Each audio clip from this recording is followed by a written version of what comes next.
Good morning, everybody. Good morning. So, Anthony Andrew, my prayers go out to you and your family, brother. Hope everything's okay. Spoke to one or two of his pals last night, a member of his team and stuff, and got confirmation that, he's okay. He's going to be okay, and everything's settled and done and sorted. Now, I'm going to tell you why Brett May will never, ever be my cup of tea. And I've got a few messages asking if it was seeing what Brett's done to Anthony Andrew. Andrew Anthony. I always get his name mixed up. I don't know what it is.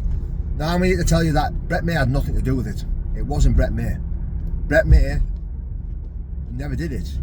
People are messaging me saying, look what Brett's done. I think I've seen one or two videos saying Brett May got Anthony Andrew done in, but that's not the case. That's not the case. I spoke to a member of his team last night. That's not what happened. But I do know what's happened. And Anthony Andrew's okay, and he's some boy, let me tell you. For what he's went through and still being able to fight through it all, and he's a warrior. He's a true warrior. He's a true hard nut. That's what he is. Yeah. But then I seen Brett May sharing something on his Facebook, talking, glorifying what's happened to Anthony Andrew. Happy that he's been stabbed in the neck, stabbed in the shoulder, stabbed in the back. Brett May, laughing and giggling, making a joke about it, tells me, this man is a lowlife. He's a coward. And that goes out to anyone who condones this type of behaviour. This is why I keep myself to myself these days. One of the massive reasons in me changing the way I was living, not committing crime, not being on them streets, not trying to do things that one of the reasons why I changed was because of this stuff. People didn't care how hard you are now. People had no reason to fear you, because people were getting told that you're the man if you can stab someone. If you can shoot his house, or if you can target his wife and kids, you're game. You're the man. This is the time that we're living in now. People are getting reputations and getting known as game and hard, and ruthless for carrying a knife and being willing to use it, brandishing weapons where women and children are, going to people's houses, threatening to burn people's houses down. These people now are gaining a name and gaining respect because people look up to that. The youth are looking up to that type of behaviour now. They're thinking, he's keen him, he's game him. Where when I was growing up, it was the fighting man who was ruthless, who was keen, who was game. The man who wouldn't turn down a fight, the man who would rock up in any establishment, any field, any organised fight, and have it out with another man, and then walk away, win, lose or draw. And then they say he's doing the same again the next weekend, and the weekend after that, and the weekend after that. These were the people that I watched flourish in life, flourish on them streets, and being known as a hard nut, as a game man. But even now, I even still think that behaviour is foolish. Trying to gain a reputation, trying to gain, a reputation of being a hard man or well known. I think all that's bullshit now. If I could turn back time, I wouldn't have dreamed of living any type of way. I get a lot of stick for looking up to these type of people, Lee Duffy's, Brian Cockrell's, Anthony O. There was a lot of hard men in Middlesbrough that I used to listen to, and I used to watch and look out for and think, yeah, I want to be like that. I want to be like that. And how foolish was I? I look back at now and I think, I still look at these men and I still have tremendous respect for them. But I just think what a donut I was, for looking up to people like that. Especially now I know that people I seek inspiration from are the people who are in recovery, who are building relationships with a higher power, who've been doing it for 20, 30 years. That's character. That's personality. These are the people that I look up to and I seek inspiration from, and that's why I do my best to carry myself the way I do today. I don't want to be involved in any crime. I'm not a criminal.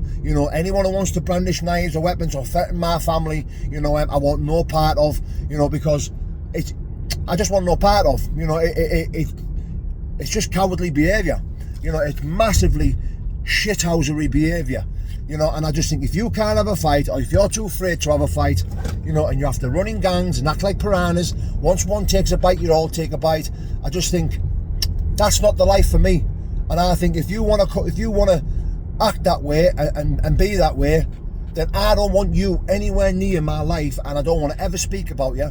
I don't want to ever talk about you.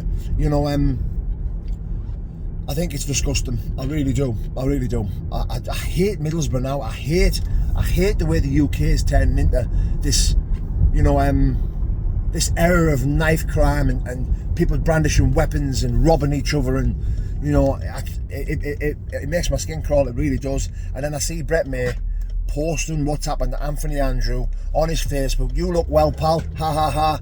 You know, I just think you are a absolute coward, mate. Like, condoning that type of behaviour, thinking it's funny, like, tells me everything I need to know about you, Brett May. Like, do you know what, right? I despise Brett May. I don't hate him. I despise him. I hate his character. I think he's got an ugly personality. Now, if anyone started to cut him up or stabbed him up, I would be gutted for him. I would be, because I just think no man deserves that. Now, I wouldn't mind someone stamping his face or punching him in the fucking head, but as far as getting stabbed up and doing stuff like that, I just think no one deserves that. No one deserves that. And shame on the man who has to, or the kid who has to carry a knife for protection because he's that afraid to have a fight or to deal with confrontation like a real man. I think it's cowardly behaviour. I think knife crime and weapons, you know, need to hold the maximum punishment. You know, these people need putting away. They can't keep going on the way it is. The UK is losing a grip on knife crime and people carrying weapons. Seeing kids now, 16, 17, 18, getting lifed off to jail because they stabbed a kid at school, or they've stabbed this kid on the way home from school, you know, and they're getting lifed off. It honestly breaks my heart, really does.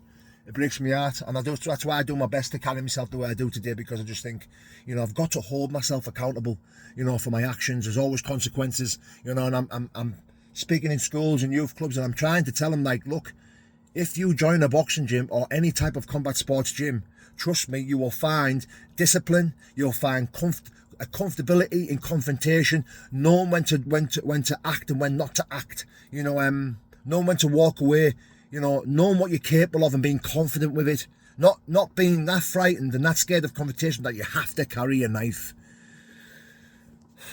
God bless, guys.